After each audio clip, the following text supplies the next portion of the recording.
Hello everyone and welcome back to I Am Technos. In today's video, we are diving into AWS CloudFormation, a powerful tool for automating cloud infrastructure. Stick around as we not only explain what it is, but also show you a simple hands-on demo to help you get started. Imagine you need to deploy a multi-tier web application that has three main layers. First, the presentation layer. This layer includes services like S3, for storing static content, Route 53 for DNS management, API gateway to handle APIs, and CloudFront for fast and efficient content delivery. Next, the logic layer. Here, you can use compute services like EC2 for virtual servers, Lambda for serverless functions, EKS for containerized application, or Elastic Beanstalk for fully managed application deployment. And finally, the data layer. For managing data, you can rely on services like RDS for relational databases, DynamoDB for NoSQL data, Aurora for high-performance relational workloads, and Elastic Cache for caching to speed up your applications. Building this architecture manually in the AWS Management Console involves navigating through multiple services and setting up each one step by step. Setting up resources layer by layer can take hours or even days for complex architectures. Human errors like misconfigurations are more likely to occur when done manually. Scaling infrastructure manually can be challenging, especially as your application grows. That's where CloudFormation comes in. It automates the entire process by allowing you to define your infrastructure in a single JSON or YAML template. It is an infrastructure as a code service. That means you manage and provision your cloud infrastructure using code. Here is how it works. Create a declarative template that describes all the resources you need. Save it locally or in an S3 bucket. Use the template to launch a CloudFormation stack, and AWS will provision all the resources for you. So with CloudFormation, you can automate the entire setup using a single template, allowing you to deploy a complex multi-tier architecture in just minutes. The risk of errors is minimized as templates are validated before execution and dependencies are automatically resolved. CloudFormation also integrates seamlessly with services like auto-scaling groups and Elastic Load Balancer, enabling dynamic on-demand scaling. With just few clicks, you can easily spin up new environments with identical configuration using the same CloudFormation template.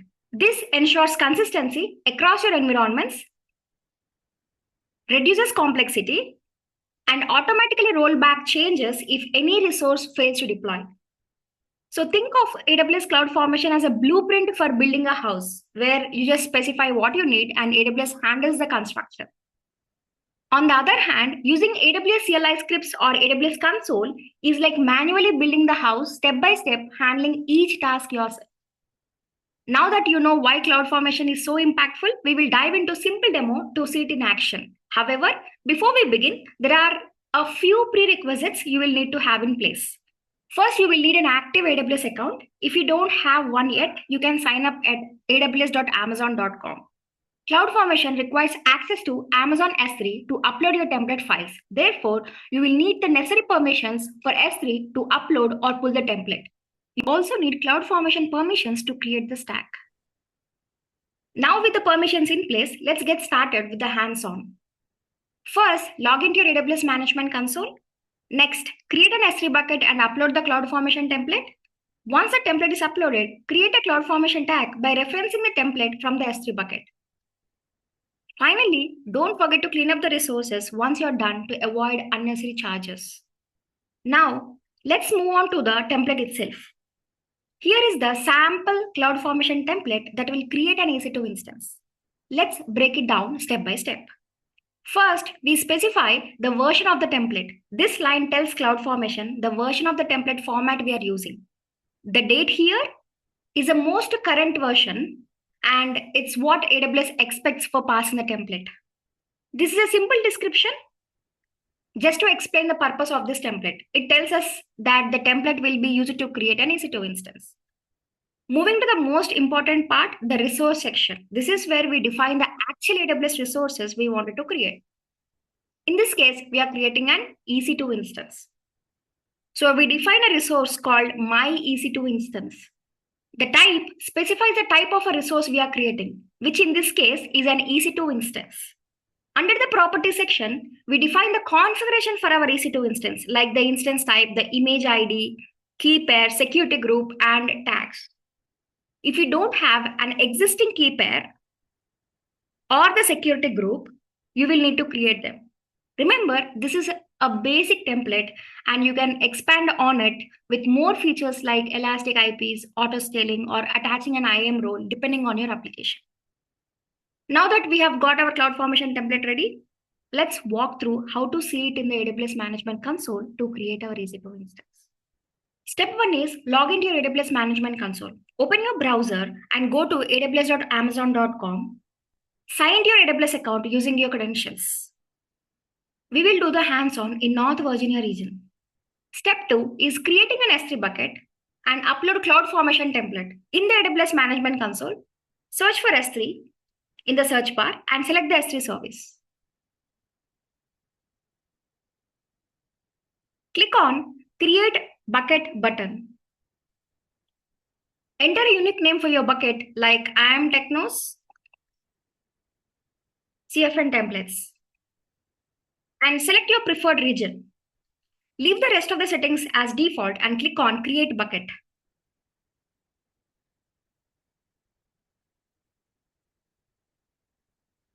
Go to the bucket you just created, click on the Upload button, and then select the CloudFormation template file from your local machine, where you can simply drag and drop. Once the file is uploaded, scroll down and click on Upload button and click Close. Click on the uploaded object and copy its object URL for the stack creation. Step 3 is create a CloudFormation stack using the template we uploaded. So go to CloudFormation service in the AWS Management Console.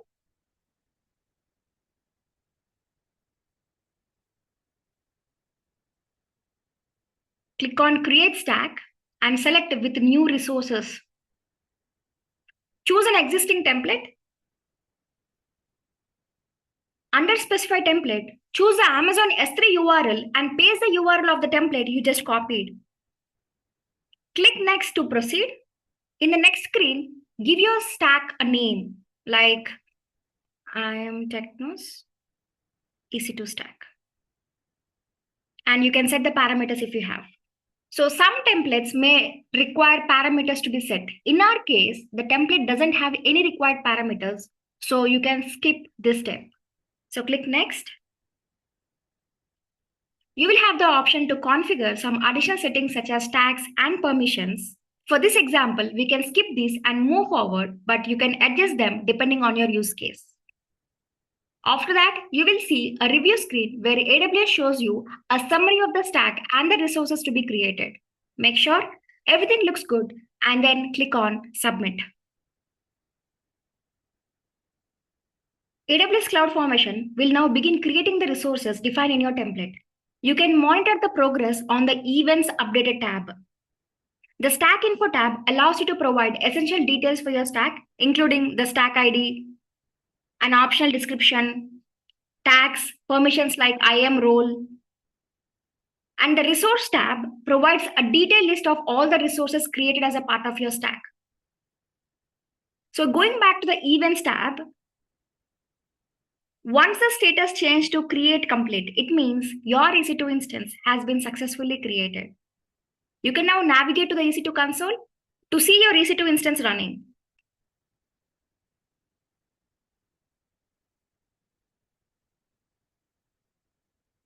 As you can see, your EC2 instance is running and it is initializing.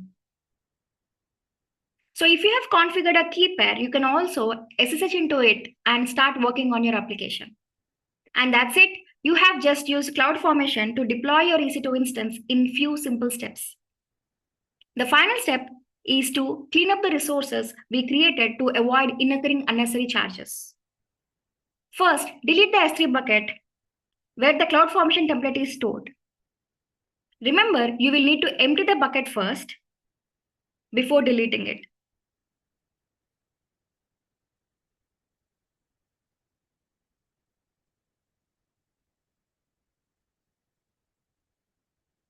Now delete the bucket.